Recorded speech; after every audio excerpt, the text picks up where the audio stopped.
The so-called Black Indian ideologies, the Moorish American, the Hoteps, and the Black Hebrew Israelites are some identity terrorists cults affecting the Black community in the United States. These cults are guided by unseen forces that perpetuate divisions and confusion among Black people. Their main goals are to destroy the Black Power movement, Black unity, and erasing Black people's African identity. At the same time, expand their ethnocentric, often racist goals at the expense and erasure of indigenous people and minority groups. Black identity hate groups are rising.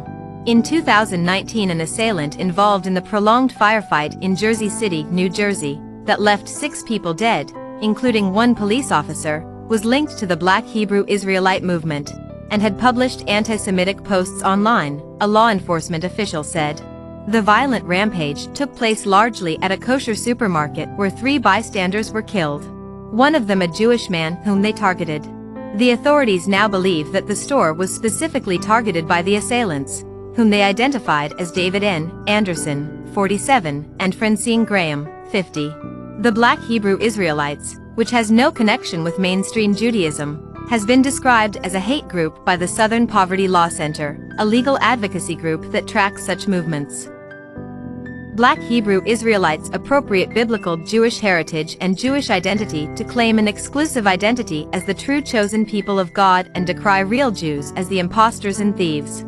These groups seek a divine form of dominance rather than equity, by declaring racial, genetic, and cultural superiority over all other nations, biblical term for other races and ethnicity, and strict adherence to biblical literalism to legitimize their racist ideology. They spread their beliefs through street preaching, often verbally harassing, provoking, and shaming Jews, white people, any non-Israelite, and those of their own community who don't follow their beliefs. This can be harmful to LGBTQ and people of color within their communities. Racists Black Hebrew Israelites have a definite abhorrence of relationships between Israelites and Caucasian people as they relate them to the devil. Not only does this ideology further marginalize members of their communities, but it also parallels toxic racist power structures that are common on the far right. They also promote hatred towards other Black Africans, promoting the idea that they are not the same as Africans. The Nuwaubian Nation, a Moorish and Hotep cult, was dismantled when its founder, Malachi Dwight York was arrested in May 2002, and in 2003 he pleaded guilty to child sexual abuse after being indicted on 197 counts of child molestation, including charges of sex trafficking of minors across state lines. These minors were as young as 8 years old. He was imprisoned. In 2004, he was convicted to a 135-year sentence for transporting minors across state lines in the course of sexually molesting them, racketeering, and financial reporting charges. His convictions were upheld on appeal. York's case was reported as the largest prosecution for child molestation ever directed at a single person in the history of the United States, both in terms of number of victims and number of incidents. The case was described in the book Ungodly, A True Story of Unprecedented Evil, 2007, by Bill Osinski, a reporter who had covered the Nuwaubians in Georgia during the late 1990s.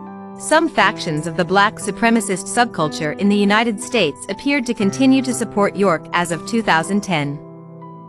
Another sect is the Moorish Science Temple of America, is an American national and religious organization founded by Noble Drew Ali, born as Timothy Drew, in the early 20th century. He based it on the premise that African Americans are descendants of the Moabites and thus are Moorish, sometimes also spelled Moorish by adherence, by nationality, and Islamic by faith. During the 1990s, some former followers of the Moorish Science Temple of America and the Washita Nation formed an offshoot of the sovereign citizen movement, which came to be known as Moorish sovereign citizens. Members believe the United States federal government to be illegitimate, which they attribute to a variety of factors including Reconstruction following the U.S. Civil War and the abandonment of the gold standard in the 1930s. The number of Moorish sovereign citizens is uncertain but possibly ranges between 3,000 and 6,000, organized mostly in small groups of several dozen. Moorish sovereign citizens, who consider that Black people constitute an elite class within American society, are in the paradoxical situation of using an ideology which originated in a white supremacist environment. The Southern Poverty Law Center classifies Moorish sovereign citizens as an extremist anti-government group. Tactics used by the group include filing false deeds and property claims, false liens against government officials, frivolous legal motions to overwhelm courts, and invented legalese used in court appearances and filings. Some Moorish activists have practiced hostile possession of properties, citing reparations as a justification for their actions, even though their victims included other Black Americans. In June 2021, Hubert A. John, a self-identified citizen of the Al-Moroccan Empire, was arrested and charged on with counts of criminal mischief, burglary, criminal trespass, and terroristic threats after he occupied a house in Newark, New Jersey, claiming that it fell into the jurisdiction of the Al-Moroccan Empire. Finally, an offshoot of the Moorish cults is the Black Indian, also known as Weibos. The Black Indian movement is a racist group that takes Moorish ideology that ancient Native Americans or Aboriginal or indigenous people of the Americas were originally black and that modern Native Americans are illegitimate and are Mongol invaders. They are racists towards real Native Americans, Mexicans, and other Latinos of indigenous roots. They have called these groups Mongols or Siberians. They try to erase indigenous people history. They act on blackwashing Native American people and history, the act of African Americans who self-hate and deny the transatlantic slave trade.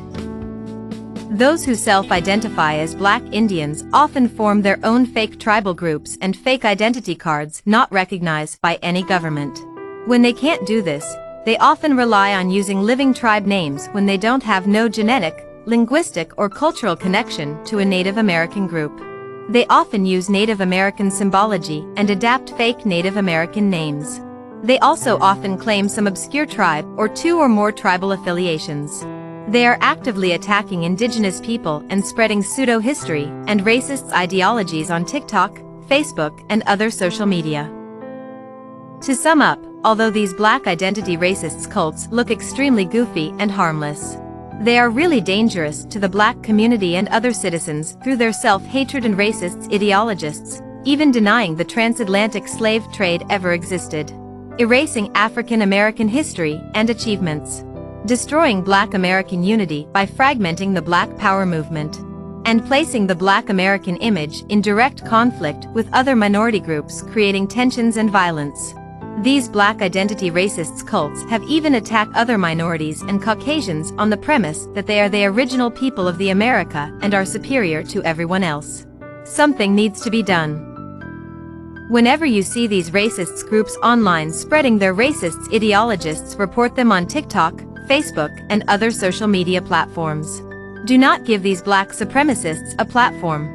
Demand social media to take them down like other extreme groups such as the KKK and far-right groups. Call for action is now. Let's not allow these Black identity racists cults to grow before it's too late. Use the hashtag #StopBlackSupremacists Identity Cults. Let's end these racist social media platforms.